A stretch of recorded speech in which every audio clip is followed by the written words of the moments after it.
Welcome to the Powercat Podcast, the original K-State sports show.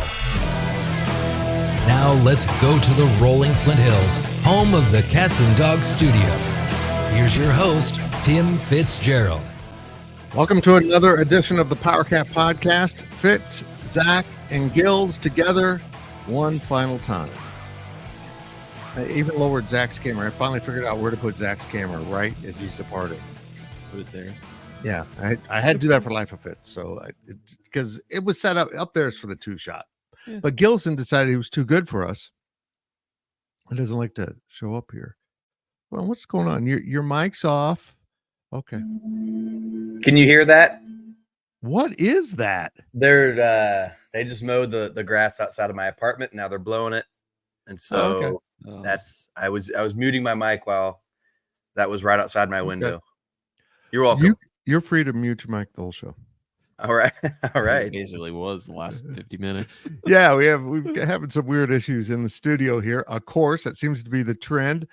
I'm Fitz. We're sponsored by the Fridge Wholesale Liquor. Make sure you check out the Fridge every time you come to town. Great prices, great people, and a bunch of guys named Mike. It's hard to explain. We appreciate the Fridge sticking with us. Their technology never stops because their technology is partying. Is that technology? Mm-hmm. It will be. Sure. Yeah. We're going to answer some sports questions and then some Zach questions and then questions about life. I don't know. But let's get going with this podcast with your questions from Wabash Station. Here's Zach Carlson. From Ton 25. I don't think I've said that one. Welcome. Will Cameron Hawkins be a Wildcat? Coleman. What's that? Coleman Hawkins. My gosh. Okay. So whose fault is that? Did he get it right? No, he wrote Hawkins, and I was like, we better put a first name there. Okay. And I went with Cameron, and I should have double checked. I knew it was risky. After Coleman this, Hawkins, probably not. Yeah, that's probably it. It'll probably finish it off.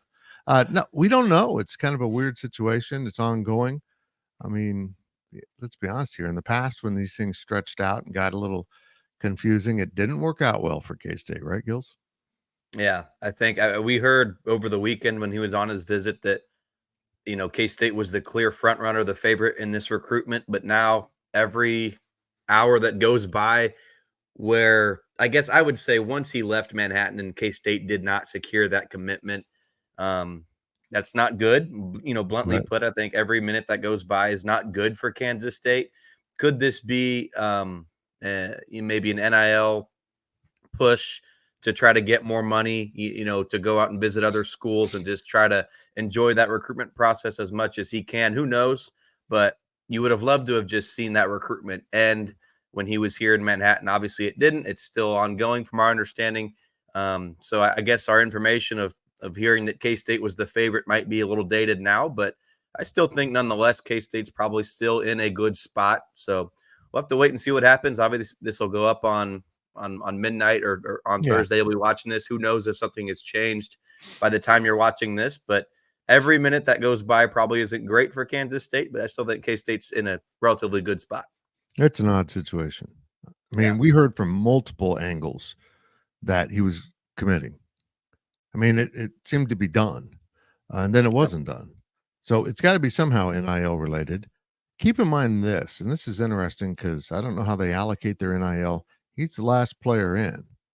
This is the last spot. Did they run out of money and someone's offering more? Now they're trying to figure out if they can get a little bit more for him. Maybe that's what's going on. I'm not sure. Stay tuned. We'll figure it out. Hopefully we'll have some answers by the time this goes up, but certainly on Thursday. Next question's from STZ318. Zach, I'm going big for your last one. Does K-State play in a national championship game in football or basketball in the next 10 years? Not win a national championship, just play in the game. What? Why are we settling for second place when first is available? More likely, of course, in basketball because the haves and have-nots, and football. And I kind of fear that gap is going to continue to widen. I don't know. Football. I don't know. Football's confusing. Maybe if you this can win the national champion or win the Big 12 championship game, you get that bye theoretically if they maintain buys for the top four conferences. That keeps you ahead of not only the 5, 6, 7, 8, 9, 10, 11, 12 seeds, but also those 13 and 14 seed playing games that are going to be there once they expand to 14 teams. So, Which is weird. As long as you get to the quarterfinals, essentially, you just have to win 2 games. I like K-State's chances of winning a Big 12 championship game and winning 2 games, essentially 2 bowl games to get to the national championship game. So, I think that the path there, the fewer amount of games, that's where I would put my money. I wouldn't be surprised if basketball made it, in the next 10 years to a national championship game, just because of the nature of the NCAA tournament and how anything can happen. And, one of those years you'd expect K-State to get hot and make a Final Four and, potentially win that game. So, I think both are reasonable at this moment in K-State sports, but just based on the playoff, based on just the conference shakeup, if K-State can run the Big 12 and dominate the Big 12 year after year and kind of become that perennial power, I think that they will make it to a championship game. Gills?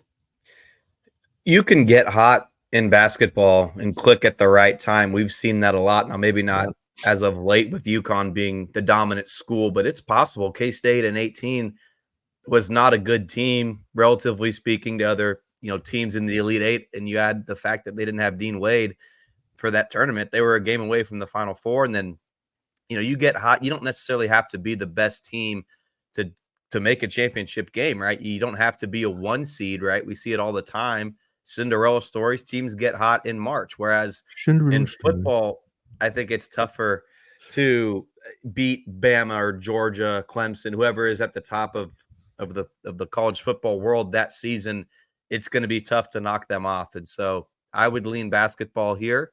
But that's just me. I'm a little more biased when it comes to anything basketball. I'm always going to take the basketball route, right? But I think Jerome Tang, his teams can get hot, right? You don't have, just get in, just get into that 68 team tournament and see what happens. Whereas with football, there's a finite number of spots in that tournament, so to speak, that playoff.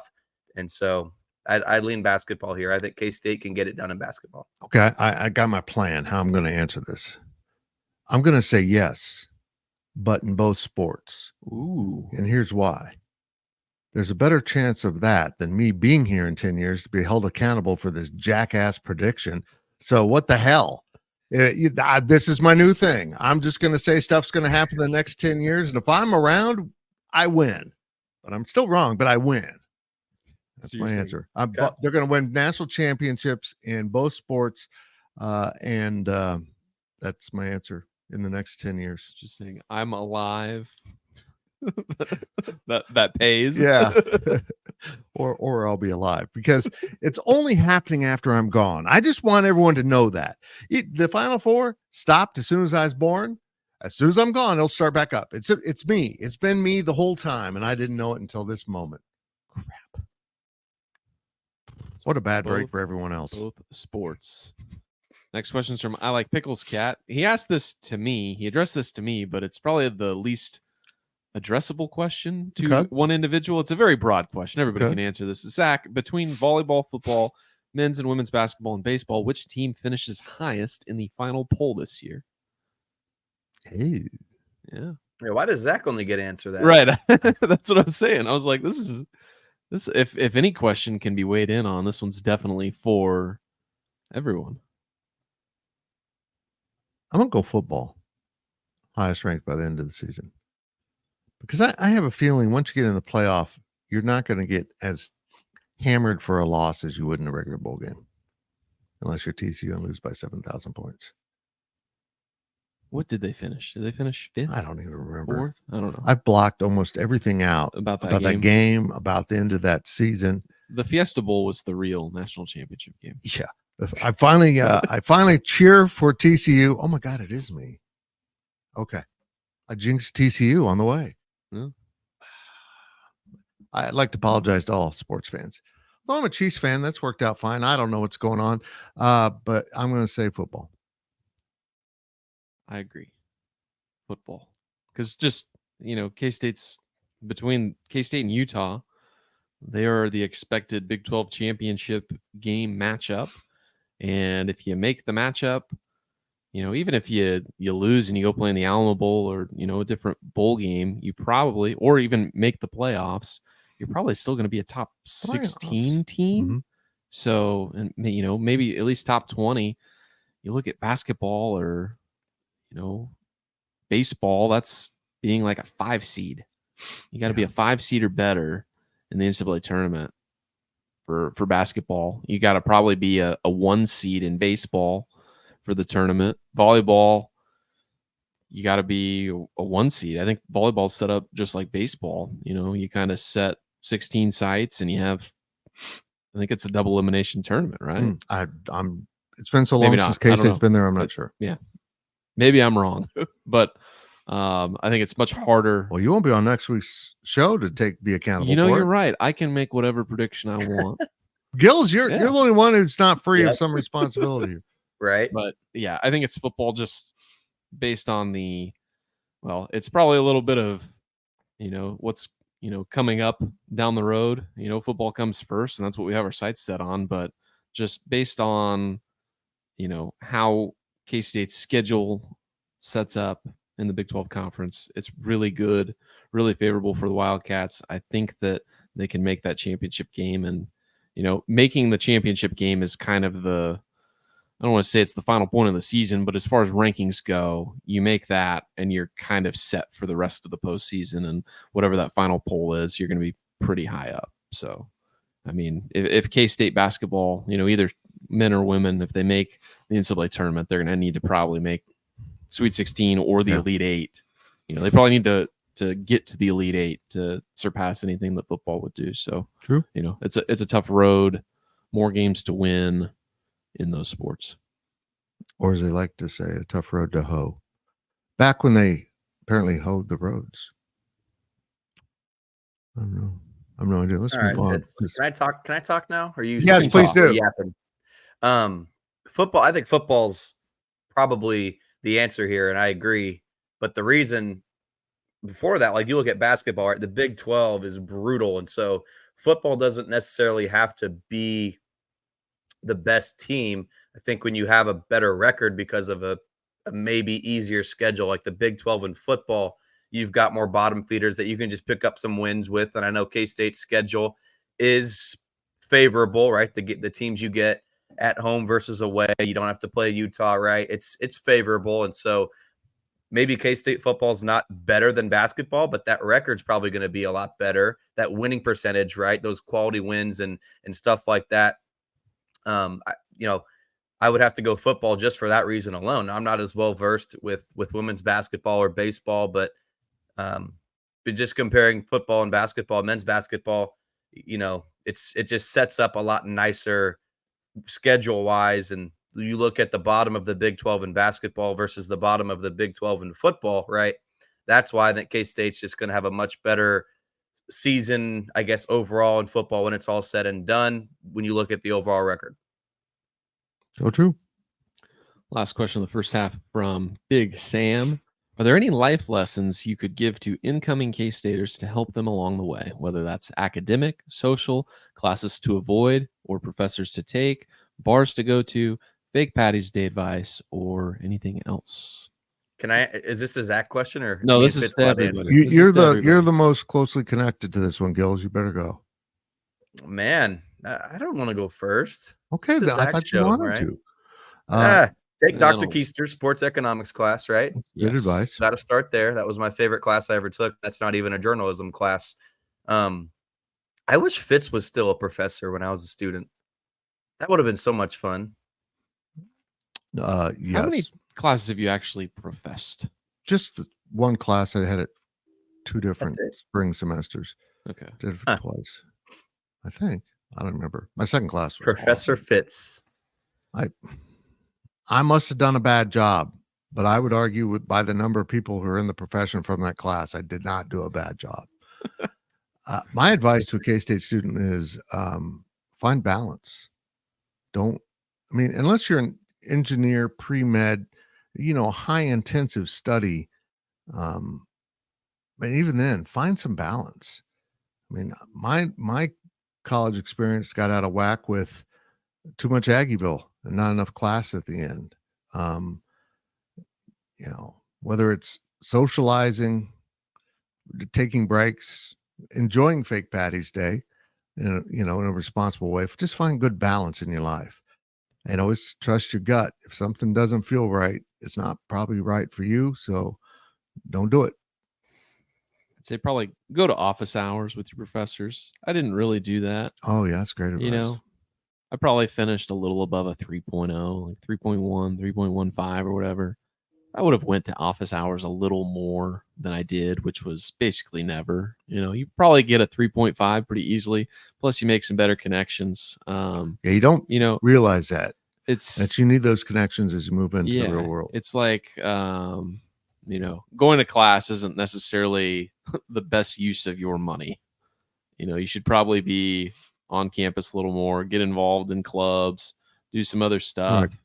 Right.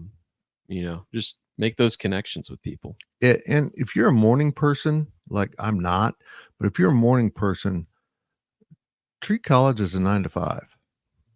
Be on campus early, try to leave around 5, and find a place that works for you, library, somewhere in the union that you can hole up and do your homework right then. So it's a 9 to 5 job, and you can go clock out at the end of it. And try taking classes you enjoy if you can. Like, don't, there's a lot of classes you have to take that are not enjoyable, that are required. But for the classes that you're able to kind of pick and choose, make sure you're taking classes that are enjoyable and, find good professors. Don't take classes that you don't have to from professors that are not good, basically. Yeah. Make sure that you are getting your money's worth when it comes to what classes you're taking. Agreed. Did you guys know that I was a marketing major? You were a marketing major? Yeah, I was marketing for my first 3 semesters, and then I ended up switching obviously to journalism. And so because you can't declare a major in the business school until after a certain number of hours. No, is that awkward? Yeah. I got awkward. Well, no. I was just gonna say that I found a passion for journalism. Right. I loved this job, everything about it. Right. So I had no love or any, I had no passion for marketing. And so some people out there would have a love and a passion for marketing, but whatever your love and passion is, you've got to do that. Love and passion. Those are some great words, aren't they? But find, you got to know, you'll know in your gut when you're in class, like, this sucks. I don't want to do this. And so, man, I fell in love with doing stuff with journalism. I was on the radio. I got my own podcast within a few months of switching my major. And then I had Fitz on said podcast, and the rest was history, right? So you got to go out and find something you love and have a passion for it. It's true. It's true. And I'll just add this advice. I think it needs to be said. College isn't for everyone. I used to tell people just get the degree. It may not be worth the money anymore if you're really not passionate about it and you've got something you can do for a career and plunge right into it. I'm not saying don't go to college if you don't have a plan. I mean, if you go to tech school or work construction, whatever makes you happy, as Gil said, go do that. But how many people have graduated college and then, go to cosmetology school or, end up doing something they could have done without paying thousands upon thousands of dollars in debt. So, just find what works for you in life as a whole. And eat at Taco Lucha. And eat at that place. That's not a sponsor of this show.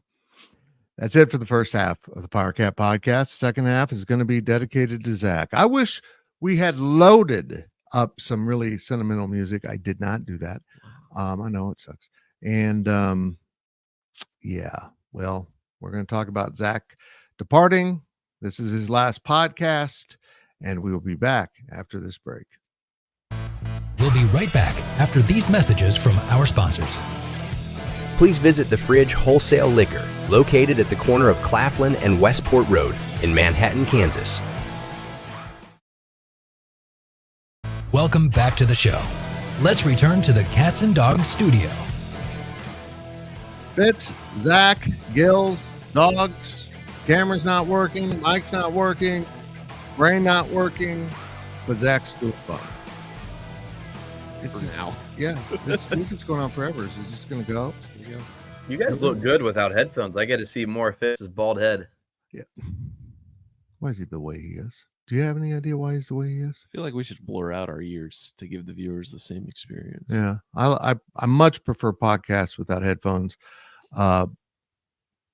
But the problem is we can't have two speakers going in here. So Zach's having to listen off of my computer, which probably not ideal. No, but kind of zoned out on the Coleman Hawkins. That's all right. Because they weren't pumping into my ears. I know. That's okay. It was hard. Here's your questions from Wabash Station. We're sponsored by The Fridge. Zach will be going to The Fridge after this show and loading up so he can become a hobo and ride the rails. From Wildcat Will 41, are you, Zach, leaving GPC to join Live Golf? And from Wagcat, if it can be shared, where are you heading next? No, I'm not leaving for Live Golf, but I do not have anything lined up at the moment. But speaking of golf, on Monday, I will be at Firekeeper trying to qualify for the Kansas Amateur you decided to do that. Golf Championship. I have decided to do that. We'll see if it goes well. Who knows? If I qualify, that'll be mid-July. So, I'll have some free time to practice playing golf. So, that's where I'll be at for a little while until I find something. But, working on a couple things right now. We'll see if they lead anywhere. But, still just looking around. We'll see what happens. This is going to be really weird if I'm asking all of these questions to myself. That's all right. I mean, without any input. Yeah, he'll find something. It's just a Yeah. weird job market now. And as an old guy, it's just weird to have him doing all these video interviews and, shit didn't exist. Were people even doing that before the pandemic that much? Like what you're doing, like with the lives and No. you're talking about interviewing Yeah. for jobs. Maybe a little bit. I mean, that's how they hired Kleiman. They did it all on video conferencing, and they didn't go up there until they brought him down. So Nobody wanted to go to Fargo. Fargo's a lovely place for a couple months. I think it definitely made it more prevalent, a little more easier to look around the rest of the country. But I've got two prospects right now that if I get either, both are pretty exciting, pretty cool, but can't really discuss the nature of them, especially one of them I can't discuss at all. He's working for the government. So we haven't ever talked about Zach's second life as an international spy. Yeah. I got to clip that out. I'm sorry. Just bleep it out and just go colors and bars and tone. Next question is from Big Sam. Zach, outside of Manhattan, and this you guys can probably chip in on this. Outside of Manhattan, what was your favorite place to visit a Big 12 city and why? And what was your least favorite Big 12 city? So I didn't really think about this before putting it in. I always loved going to Texas for football. It was a pretty easy process. Austin's pretty easy to get around, especially with the football stadium. Wasn't necessarily the best college town vibe, but always enjoyed going to Austin, whether it was football or basketball. The new arena is incredible. I never liked going to KU. I mean, once they build the new stadium, I think that perception and that change, that environmental change and be a little more fun, I guess. But KU is probably the one I always dreaded going to for football, just because press conferences in a closet, the media's outside, the game's always in November, and it's at night. Well, either it's at night or it's like a 2:30 kick and you're doing media in the dark. And it was always the least fun. And plus you have the Kansas City stations and the Wichita stations and the Topeka stations. Everybody's all together in the smallest room up until we went to Mizzou. Mizzou was awful. That was horrific. There are a few schools in the country that I like less than Mizzou and Columbia, Missouri. I agree. What are your guys's Gills, what do you think? places? I always had a lot of fun going out to Morgantown. I mean, between the poker trips and flying into Pittsburgh, my city, but Yeah, your hometown. I've always had just a lot of fun out there. Really neat town. Me and Zach went out there a few times. I've even got a picture, I should pull it up, of the the Mountaineer, the mascot, and we'd always run into him, and he's like an idol. Yes. Zach, but Well, is he that's still a probably my Mountaineer? favorite. Did they pick a new one for next I year? think they did. Yeah, he's probably not a Mountaineer anymore. He's And back to the he's- human. He got to shave. Yeah.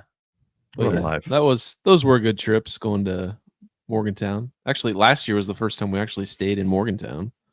Yeah. We've only ever stayed once. We always just stay in Pittsburgh or somewhere in the mountains between Morgantown and Pittsburgh. So Well, Gills has another doubleheader he can pull off this year, Right. right? Heck yeah. Stick around for the Zach, Sunday did you Steelers ever? game. What's up? Yeah, stick around for the Sunday Steelers game. Absolutely. Yeah. Sunday night, prime time, baby. But Zach, did you ever go on a road trip longer than our trip out to Greensboro/New York? no, that was absolutely the longest. I wouldn't be surprised if the bull trip to Orlando was second longest because I think we were there for 6 nights because we stayed an extra day after the game and flew back early Saturday morning. I think we flew in Saturday night. I think we were basically there 7 nights potentially. So when we were on the road for 11, yeah, the trip to Greensboro and then on to New York City was so much fun. Just hanging out with media people from around the market, and then just remember sitting there. The buzzer hadn't sounded yet on the game. There's like a minute left, and I'm booking our flights the next day to New York City and sending links to. I think TJ was the only one, at least on our flight. But we took TJ down to Raleigh with us back to go fly up to New York City, and he left his camera. He left something in the rental car. So we had to go. We got to the airport. He had to go back to the rental car facility to get his camera or whatever that he left on the curb or in the trunk. Yeah. So it was a fun trip. Lots of good stories there and just hanging out with people. But yeah, that was probably the longest trip I've taken ever. And it was as fun as it would have been. And I'll just ask the next question because this is the answer I to haven't it. answered. From Yet. my bad. It's about you, but not all. Okay. Yeah. I mean, we had a similar experience, Riley Gates and I, when he was not a trader. And then I joined you guys in Atlanta. I didn't go right. the whole time. That's right. We started in Charlotte and then we moved on to Atlanta. Took Ryan Black down there with us, drove that, and that was fun until I got a phone call about possible cancer. That kind of took the shine off of it, but that makes it very memorable also. I think my least favorite place to go in the Big 12 was Missouri. And this last year's game was fans were awful. I had it was just a mess. I don't want to get into it. Fans can just be awful human beings sometimes. But I had forgotten how hilly Columbia is.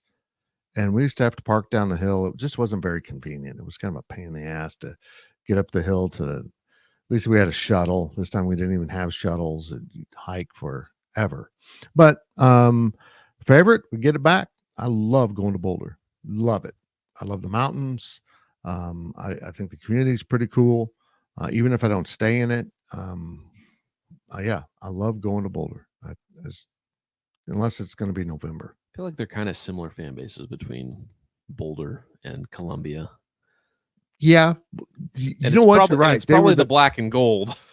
But it was the two most hostile fan bases in the original Big 12. I remember that last year. This is before I was working here, but I went out to the 2010 game, and there was like a bunch of kids sitting in the end zone that were, I don't know, they were probably school-age kids, and they were just like taunting the K-State fans the whole game. Like, it was hilarious. There was like no parents around or anything, but it was just like, where'd you learn this behavior from? Yeah. It was, but also kind of hilarious and cool to see a bunch of kids acting hostile towards people. So it's like having Gilbert around. It's fun.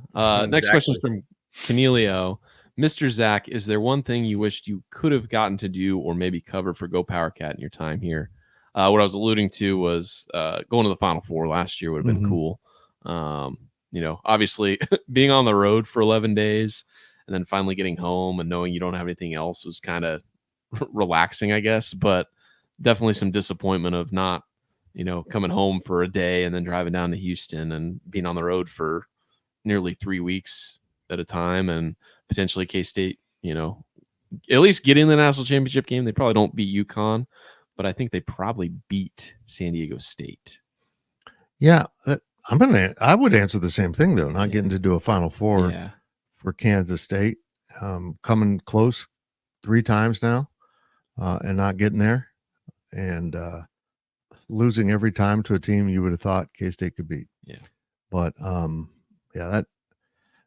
that's fun. Football is more meaningful in the big picture of college athletics, but there is nothing I've covered as enjoyable as a Final Four, which I did before all this. Yes, I covered KU at the Final Four in '93 in New Orleans, and it's just the staging. It's an incredible thing to cover. Was that in the Superdome? Mm-hmm. But they were still doing it where they put it on the end zone and not central. Yeah, there was. Yeah, I think you're right. But it was so funny because they had those seats that made it look like people were in the seats, even though they weren't in the seats. They're different colors and stuff. What? Yeah. Oh, like the seats. It's almost like a camouflage seating pattern. Yeah. So you'd look up and go, it's packed, and then you go, hold on, there's no one over there. Yeah. So, I think K-State makes the college football playoff this year, so that would have been cool to cover. Mm-hmm. It'll be fun for you guys if they make it. But just, whether they make the, whether they win the Big 12 championship and they get a bye, or they, go to an on-campus side as runner-up, or, however way they get there. Definitely, I think it'd be really cool to go to one of those, first-round games on campus sites, especially this first inaugural year of a expanded playoff. So I think those would be really cool to have covered. But yeah, I think it's Final Four, college football playoff, something like that. I'm glad I got to cover a Sugar Bowl. Even though K-State lost, it was cool to finally make the New Year's Six. Exceptionally well run bowl. Yeah, very, very good bowl. I guess, didn't the Sugar Bowl say they hated that hotel that we were in? Yeah, I think that they used a different hotel that was getting renovated, and they were very upset. And we were like, "This is great." Yeah, you just get off the elevator and go straight away to the. I think they had some tech issues in that hotel, but the other hotel they do it all the time, and everything was set up perfectly. They knew how to do it, and they were constantly scrambling. So that's about what I mean. That's about all you can say. What would you wish you could cover? I guess. I mean, I've been to however many games over the last 12 years, so it's there's nothing. But you ended up going to all the original 12, right? Yes. Plus the only TCU and West Virginia. I never went to cover a game at Colorado or Nebraska or. Oh, okay.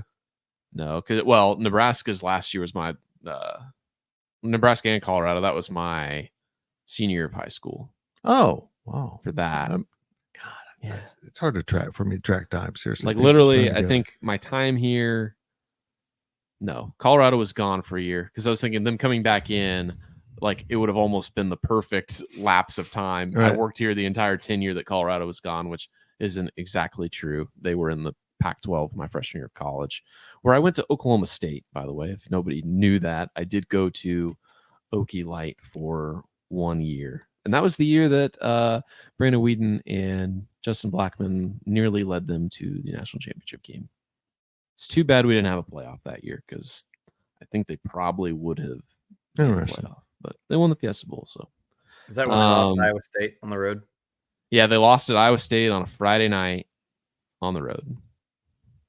Horrible. Never play a night game during the week in Ames. Oh, disastrous. I just have a feeling that last game of the season is going to be a Saturday night game in Ames. It's going to be 0 degrees. Hopefully not as much snow as last year, but and it could have a lot at stake. No, but what I was going to say, I think Texas is the only of the 10 schools. I think Texas is the only place I've been that I did not see K-State win a game. Football. I'm pretty sure I've seen them win at least one game everywhere. Because they finally won one at West Virginia. They've only won one at Oklahoma State in my time, but they've won 3. I didn't go to one of the wins, but in the last 2 trips to OU, they won 2 of those. So they've won more at OU in the last 10 years than Oklahoma State, which is hilarious. But saw them win, I think, in every stadium except Floyd Casey at Baylor. I did go. That was my first game ever covering for Fitz for this company. I hated that stadium so much. In 2012, I was hired on to do some high school video stuff for WIBW. So on Friday nights, I'd go out and do that. Yeah, we had like a subcontract. Yeah, we had like a contract where we'd go out and do that, and Wally was the main video guy. We had Spencer Keatsman as the second guy. I think he was there. I don't know what he was doing. If he was doing something for K-State Channel 8 or whatever the TV station is, I don't know why he was there. I don't know why I was there. I don't think we used any of my footage that I recorded because they lost the game, but that was hilariously my first game. So maybe a bad thing to admit, but that was my first game. Next question is from Exhausted Nihilist. Zach, what is the most ridiculous and outlandish message board thread you will always remember for going totally off the rails? Other hosts, feel free to answer also. I think there's only one answer to this question, and it's two separate sources from the old site. Which one? The Venables thread. Oh, yeah. That was just completely haywire. I think we locked it, and then the night before we moved to 24/7, I think we unlocked it and bumped it. That's right. So that the new guys could deal with it. Then there was another one where it was like a Katie Johnson appreciation thread that was pretty creepy on the old site. That was funny. But I don't think there was. I can't really think of anything currently that has reached epic levels of just. No. We have a good message board community. Yeah, we do. We've We've got a great message board community. I mean, once in a while it gets a little heated, but not bad. Nothing compared to the old one. I feel like there's no legendary threads that just right. like that. You're like, I had to be there for that, which I wish there were some more of those. Because that's what makes message boards great. It's just those threads that stay going and going and going for forever. And it's 3 years down the road and we're still talking about what we were talking about, or it's just offshot into something completely separate. So, but that's the most memorable one for me. Probably one once Zach leaves, he'll be one. I'll be a thread. When is Zach coming back? We miss Zach. I appreciate everybody's nice. Genius. Yeah. The account I was on there with the Iowa State huddle stuff, which I was just sort of reporting. Right? And I was like, I got put on there for that. I was like, well, okay. So that's probably my best/worst moment message boards. Yeah. I do appreciate everybody in the thread that I put up thanking me for giving me their well wishes. I appreciate everybody's nice comments to me. How many years of counseling are you going to need after working for me? I don't know. It's going to be weird not going to K-State games as a member of the media. It's just, I don't know how to process that. It's like I grew up going to games as a fan, cheering. Then you go to games and you're not cheering. And then when I go to non-K-State games, I sit and I'm just kind of a very patient, neutral observer. Yeah, you turn into an observer. It's just like, that's probably why I like going to golf tournaments and Formula One. It's like, something to really cheer. There's no reason to cheer for a car or a golfer other than a polite golf clap. It's just, I'm not a big cheerer. You've never screamed, "Get in the hole"?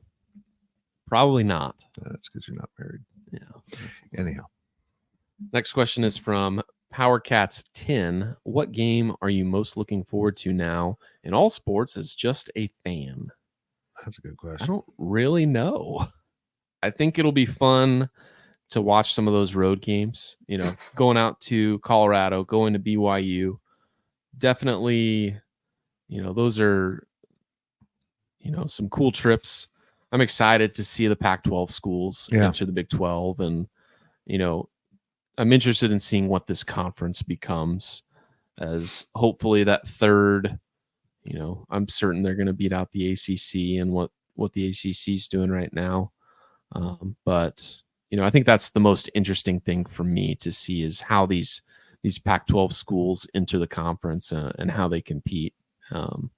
But I think that K-State's in a great position, football, basketball, going forward. And I think that, everything's set up for success in the future, and they just need to capitalize on it. So I agree. I think that we're in for some good times as K-Staters over the next decade, kind of like what we talked about, which team's going to play in a national championship game. And Fitz has said both.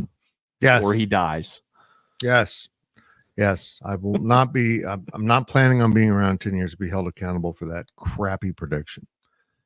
You can just, I don't know. Last question is from Itame Bibi. Is there any story you haven't shared previously, but you will now upon departure? I don't really have any crazy stories except for, do you remember the Rivals Camp in 2013? I don't know if I've ever told anybody this story. Oh, the one about the first one where, I don't remember. I think Alex Delton was there and Elijah Lee. It was that camp, I think. But it was like you, me, Brian Gates, Wally. I think Fritch went with us. But that I was a good kid in high school. I didn't really do anything. I was 20 going to this trip. That was the first time I ever drank. Really? Yeah. It was the first time I ever drank at that Embassy Suites happy hour. Brian Gates was just slinging me Blue Moons. I was so drunk. That's awesome. I can't believe we made it to that Hooters. I can't believe I made it to that Hooters after the 2 hour. We didn't show up early. It's not like we were waiting at the bar. Everybody was there, and we showed up. So it was less than 2 hours that I slung 5 beers. Never drank before. I'm drunk at Hooters, and they will not serve me. And not because I was visibly drunk, but because I was underage and they were going to ID me. And then I woke up the next morning and I was not hungover. I felt great, and we had a great camp. So yeah, that was the first time I ever drank was courtesy of Brian Gates on a Go Powercat work trip when I was underage. So the man's going to come get you, BG. Yeah. You shouldn't be buying drinks for underage kids. He didn't buy. He did not purchase. Oh, that's right. He did not purchase. It was free. Those were good. Those were better times at the Embassy Suites when they did not cap the number of drinks they give you for half the hour. Yes. I think my favorite story I've never told, because it really doesn't impact us, but we were at the 5-star camp when this happened. It was in Baltimore. And one of the top recruits and a couple other guys went out when they weren't supposed to go out and brought some ladies back to the hotel. Keep in mind, these are high school kids. Okay. They were pros, and whatever happened. And then they kicked them out and wouldn't pay them because they didn't have money. They're high school kids. And the pimp shows up at the hotel and is about to kick the door in. So someone from the company, not my company, the company running it, I won't say it, had to pay a pimp to go away. And then the kids were excused from the camp. And one of the kids was a 5-star that became a 4-star that nobody would take him after a while because he had other things going on. Kind of was a culmination of basically ruining his college experience because I don't think he ever panned out to anything. But we had a wonderful night with a hooker in Baltimore. It was a crazy story. Gills, do you have any good stories in your short time here the last 4 years?